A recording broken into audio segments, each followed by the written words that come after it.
नमस्कार बच्चों, आज मैं कक्षा 6 के विद्यार्थियों को हिंदी साहित्य की पुस्तक का दूसरा अध्याय अन्याय का विरोध पढ़ाऊंगी।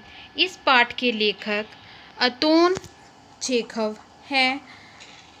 लेखक हमें इस कहानी के माध्यम से अपने खिलाफ हो रहे अन्याय का विरोध करने के लिए शिक्षा दे रहे हैं और यह भी बता रहे हैं कि अन्याय करने वाला तो दोषी होता ही है, साथ में उसे सहने वाला भी उससे अधिक दोषी होता है।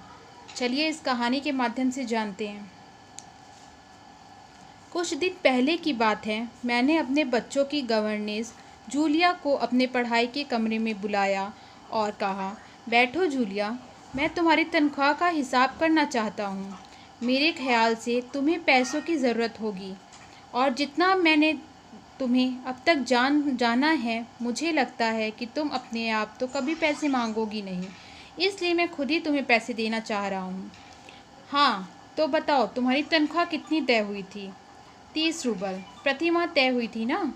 जूलिया ने दबे स्वर में कहा। जी नहीं, 40 रूबल प्रति माह। नहीं भाई, 30। मैंने डायरी में नोट कर रखा है। मैं बच्चों की गवर्नेंस को हमेशा 30 रूबल प्रति माह देता आया हूँ। अच्छा, तो तुम्हें हमारे यहाँ काम करते हुए 2 महीने हुए हैं?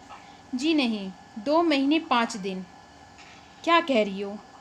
ठीक 2 महीने हुए हैं भाई, मैंने डायरी में सब नोट कर रखा है। तो 2 महीने के बनते हैं 60 रूबल, लेकिन 60 रूबल तभी बनेंगे जब महीने में एक भी नागा ना हुआ हो। नागा मतलब होता है छुट्टी। तुमने इतवार को छुट्टी मनाई है, उस दिन तुमने काम नहीं किया, कोल्या को केवल घुमाने भर ले गई हो। इसके अलावा तुमने 3 छुट्टियां और भी ली हैं। जूलिया का चेहरा पीला पड़ गया। वह बार बार अपने ड्रेस की सिकुड़न ठीक करने लगी। बोली, एक शब्द भी नहीं। हाँ, तो 9 रविवार और 3 छुट्टियां यानी 12 दिन। मतलब यह कि तुम्हारे 12 रूबल कट गए। अब देखो, कोल्या 4 दिन बीमार रहा और तुमने केवल वान्या को पढ़ाया। पिछले सप्ताह शायद 3 दिन तुम्हारे दांतों में दर्द रहा था और मेरी पत्नी ने तुम्हें दोपहर के बाद छुट्टी दे दी थी। तो 12 और 7 हुए 19 नागे। हाँ, तो भाई घटाओ 60 में से 19, तो कितने बचे? 41 रूबल, ठीक है ना? जूलिया की आंखों में आंसू छलक आए। उसने धीरे धीरे अपने गले को साफ किया। बोली, एक शब्द भी नहीं। हाँ, याद आया, मैंने डायरी देखते हुए कहा, 1 जनवरी को तुमसे चाय के प्लेट और प्याली टूट गई थी। उसके भी तो काटूंगा। अब देखो, तुमने अपने काम पर ठीक से ध्यान नहीं दिया। उस दिन तुमने ध्यान नहीं रखा और तुम्हारी नज़र बचाकर कोल्या पेड़ पर चढ़ गया और वहाँ खरोच लगकर उसकी जैकेट फट गई।